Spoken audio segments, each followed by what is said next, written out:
S, ನಾವೀಗ ಮಾತನಾಡ್ತಾ ಇದ್ವಿ ತಮಿಳುನಾಡಲ್ಲಿ ಅತಿ ಹೆಚ್ಚು ಮತಗಳನ್ನ ಪಡ್ಕೊಂಡು ಸ್ಥಾನಗಳನ್ನ ಪಡ್ಕೊಂಡು ಬಹಳ ದೊಡ್ಡ ಪಾರ್ಟಿಯಾಗಿ ಟಿವಿಕೆ ಹೊರಹೊಮ್ಮಿದ್ರು ಕೂಡ ಈವಂದೋ ನಿಮ್ ಕಾಂಗ್ರೆಸ್ ಅವರಿಗೆ ಸಪೋರ್ಟ್ ಮಾಡಿದ್ರು ಕೂಡ 5 ಸೀಟಲ್ಲಿ ಸರ್ಕಾರಕ್ಕೆ ಬಹುಮತವನ್ನ ಸಾಬೀತು ಮಾಡಿ ಸರ್ಕಾರವನ್ನ ರಚನೆ ಮಾಡುವಲ್ಲಿ ಟಿವಿಕೆ ಸ್ವಲ್ಪ ಸಮಯವನ್ನ ತೆಗೆದುಕೊಳ್ತಾ ಇದೆ. ರಾಜ್ಯಪಾಲರು ಕೂಡ ಅಲ್ಲಿ ಪರ್ಮಿಷನ್ ಕೊಡ್ತಾ ಇಲ್ಲ, ಅಂದ್ರೆ ಸಂಖ್ಯಾಬಲ ತಗೊಂಡು ಬನ್ನಿ ನೀವು ಅಂತ ಹೇಳ್ತಾ ಇದ್ದಾರೆ. Get into the magic number ಅಂತ ಹೇಳ್ತಾ ಇದ್ದಾರೆ. ಏನ್ ಹೇಳ್ತೀವಿ ನೋಡಿ, ನಮ್ಮ ಗವರ್ನರ್ ಅಲ್ಲಿ ತಮಿಳುನಾಡು ಅಲ್ಲಿ ಏನು ಹೇಳ್ತಾ ಇದಾರಲ್ಲ, it is in which ways it morally correct or constitutionally correct. The highest the largest single party as a precedence of the constitution ಅವ್ರಿಗೆ ಫಸ್ಟ್ ನಿಮಂತ್ರಣ ಪತ್ರ ಕೊಡಬೇಕು. I mean you have to invite the largest single party and that is TVK. ಅವ್ರಿಗೆ ಬಿಟ್ಟು ನೀವು ಯಾರು ಕರಿತೀರಾ? ಮತ್ತೆ DMK, AIDMK are opposite poles. ನೀವು ಅವ್ರಿಗೆ ಇಬ್ಬರಿಗೆ ಕರೆಯೋಕ್ಕಾಗೋದಿಲ್ಲ and they will never get together.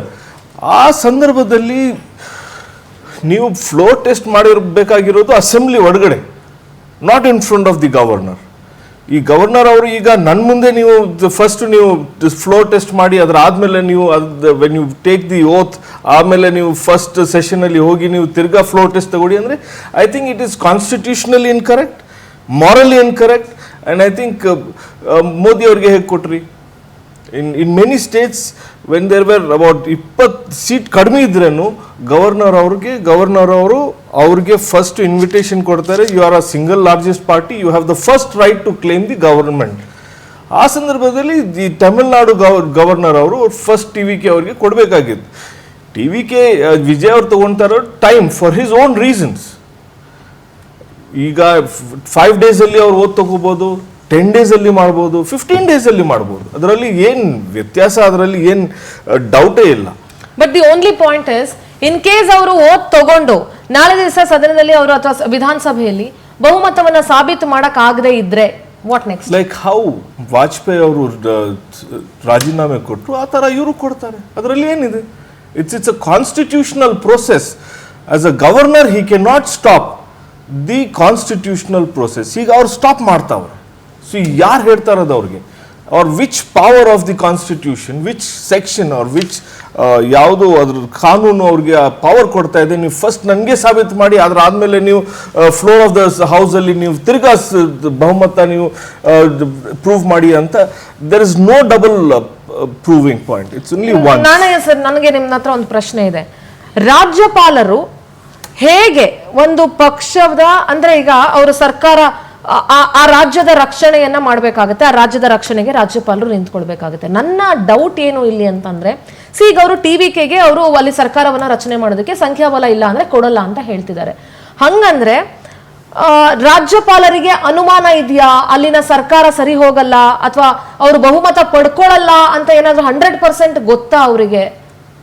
ಯಾಕೆ ರಾಜ್ಯಪಾಲರಿಗೆ ಅಟ್ಲೀಸ್ಟ್ ಎಲ್ಲಿ ಅತಿ ದೊಡ್ಡ ಪಾರ್ಟಿ ಆಗಿ ಅಥವಾ ಆ ರಾಜ್ಯದ ಪಕ್ಷಗಳ ಮೇಲೆ ಅಟ್ಲೀಸ್ಟ್ ಸ್ವಲ್ಪ ನಂಬಿಕೆ ಇರಬೇಕು, ಕಾನ್ಫಿಡೆನ್ಸ್ ಇರಬೇಕು. ಈಗ ಅವ್ರು ಬಿಡ್ತಾ ಇಲ್ಲ ಅಂತಂದ್ರೆ ಯಾಕೆ ನಂಬಿಕೆ ಇಲ್ವಾ? ಸರ್ಕಾರ ರಚನೆ ಮಾಡಕ್ ಆಗಲ್ಲ ಇವರು ಅಂತ ನಂಬಿಕೆ ಇಲ್ವೋ? ಅಥವಾ ತಮಿಳುನಾಡಿನ ರಾಜಕೀಯದಲ್ಲಿ ಈ ತರ ಯಾವತ್ತೂ ಆಗಿಲ್ಲ ಅಂತ ಏನಾದ್ರು ಅವ್ರಿಗೆ ಇದೆಯೋ ಹೇಗೆ? ರಾಜ್ಯಪಾಲರು ಯಾವ ರಾಜಕೀಯ ಪಕ್ಷಕ್ಕೆ ಸೇರಿದವರು ಅಲ್ಲ. ಅವರ ಸ್ವಂತ ಇದರಲ್ಲಿ ಮನವರಿಕೆಯಲ್ಲಿ ಅದನ್ನು ಹೇಳಬೇಕು.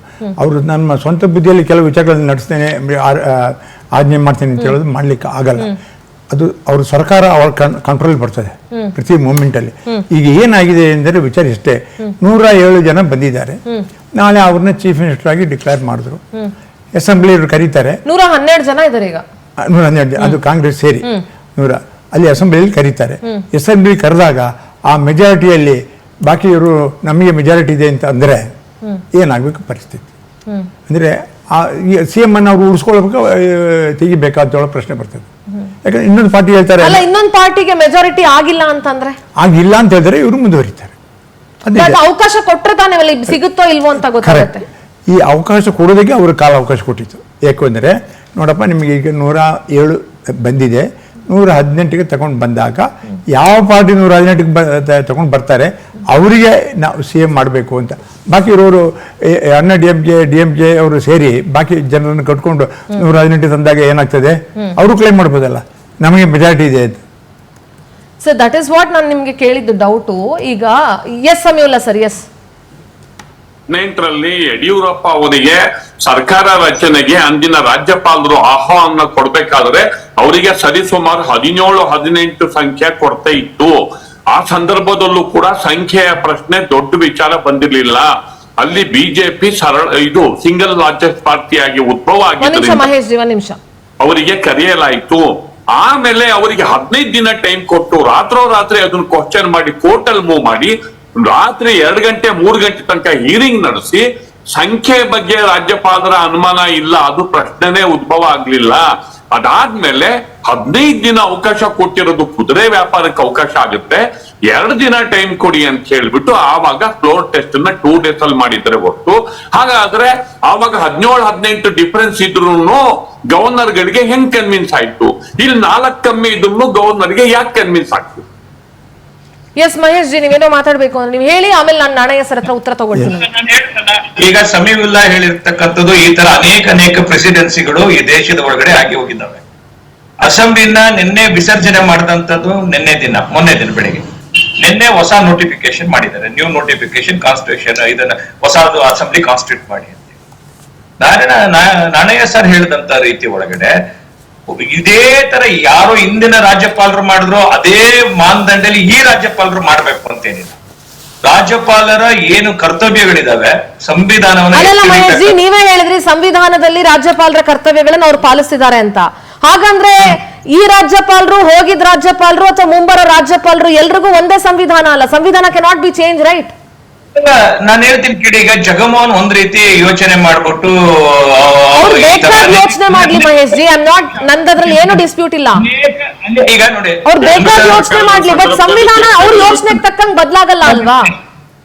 ಹಂಸರಾಜ್ ಭಾರದ್ವಾಜ್ ಅವರು ಒಂದ್ ರೀತಿ ವ್ಯಾಖ್ಯಾನವನ್ನ ತಮ್ಮ ಮಾಡ್ಕೊಂಡಿರ್ತಕ್ಕಂಥದ್ದು.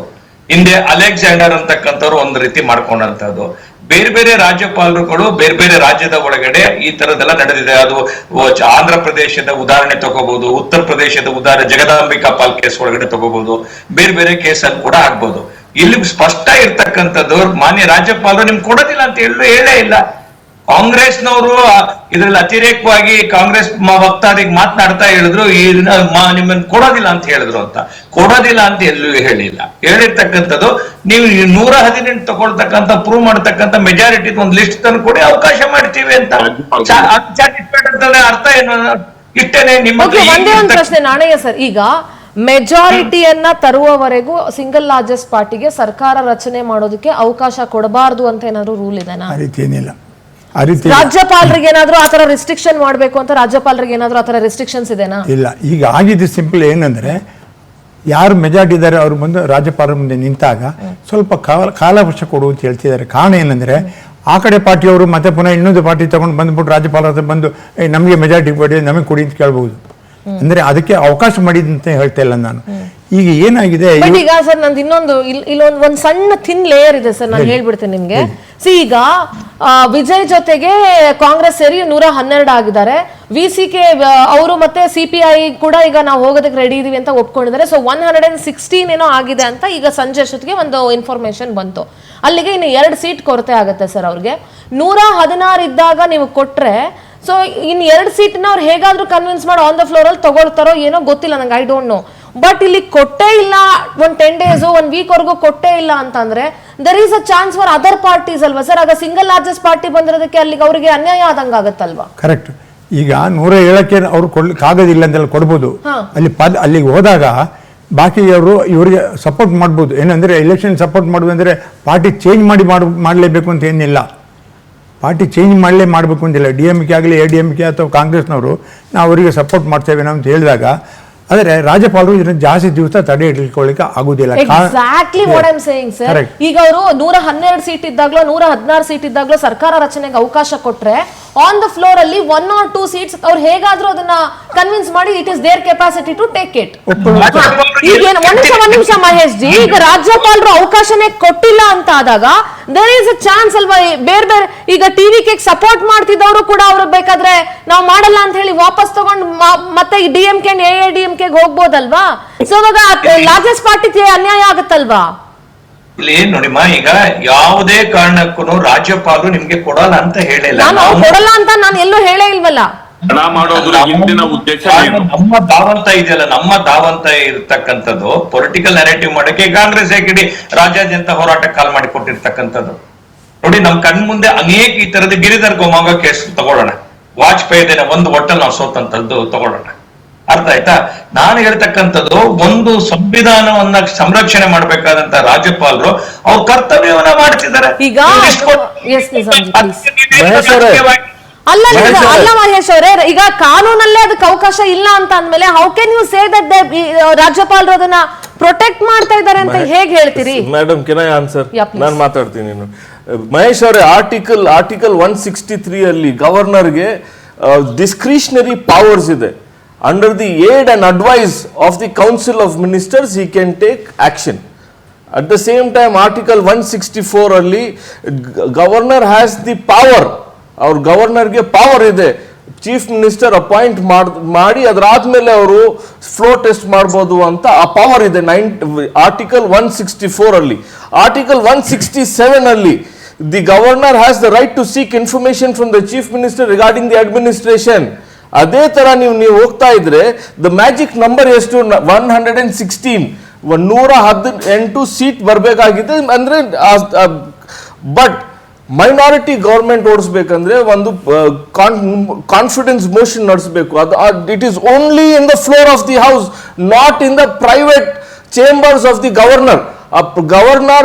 ಗವರ್ನರ್ ಅವರ ಪ್ರೈವೇಟ್ ಚೇಂಬರ್ಸ್ ಅಲ್ಲಿ ಯಾರು ಅವರ ಕಾನ್ಫಿಡೆನ್ಸ್ ಮೋಷನ್ ಮತ್ತೆ ಅವ್ರ ಮೆಜಾರಿಟಿ ಪ್ರೂವ್ ಮಾಡಬೇಕು ಅಂತ ಯಾವ ಪ್ರಾವಿಷನ್ಸ್ ಅಲ್ಲೂ ಇಲ್ಲ. ಅವರು ನಿಮ್ಮಂತ ಪತ್ರ ಹೀಗೆ ಅವರು ಇನ್ವಿಟೇಷನ್ ಕೊಡ್ಬೋದು. ಅವರು ಕೇಳಿ ಮಹೇಶ್ ಅವರೇ, ನೀವು ಟೆಕ್ನಿಕಲ್ ಆಗಿ ಹೋದ್ರೆ ನಾನು ಇನ್ನೂ ಸ್ವಲ್ಪ ಟೆಕ್ನಿಕಲ್ ಆಗಿ ಹೋಗ್ತಾ ಇರ್ತೀನಿ. ನೀವು ರಾಜ್ಯಪಾಲ್ ಅವ್ರು ಏನಾಗಿದೆ, 5 ವರ್ಷ ಕಾಲ ಆಗಿದೆ ಈ ಸರ್ಕಾರದ್ದು, ಅವ್ರು ಸೋತ್ ಹೋಗಿದ್ದಾರೆ. Who is the largest party?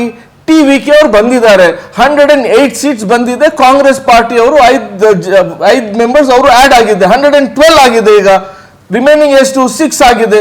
ಅದ್ ಬರ್ತಾರೆ, ಅವರು ಪ್ರೂವ್ ಮಾಡ್ಕೊಂತಾರೆ. ಮೈನಾರಿಟಿ ಗವರ್ಮೆಂಟ್ ನೀವು ಆಯ್ಕೆ ಮಾಡ್ಬೋದು. ಅದಾದ್ಮೇಲೆ ನೀವು ಕ್ಲಾಸಿಕಲ್ ಎಕ್ಸಾಂಪಲ್ ತಗೊಳ್ಳಿ, SR Bommai versus the national government. SR Bommai ನಿಮ್ಗೆ ಜ್ಞಾಪಕ ಇರ್ಬೋದು, ಏನಾಯ್ತು ಅವಾಗ? ಈವನ್ ಕಮಲ್ ಹಾಸನ್ ಅವರು ಮನವಿ ಪತ್ರದಲ್ಲಿ SR ಬೊಮ್ಮಾಯಿ ಕೇಸ್ ನ ಮೆನ್ಷನ್ ಮಾಡಿದ್ದಾರೆ. ಅವರು 2018 ಅಲ್ಲಿ ಯಡಿಯೂರಪ್ಪ ಕೇಸ್ ಇತ್ತು. 1996 ಅಲ್ಲಿ union government Atal Bihari Vajpayee issue ಇತ್ತು. 1991 ಅಲ್ಲಿ PV ನರಸಿಂಹರಾವ್ ಅವ್ರದ್ದು ಇಶ್ಯೂ ಇತ್ತು. 1952 ಅಲ್ಲಿ ರಾಜ್ಪಾಲ್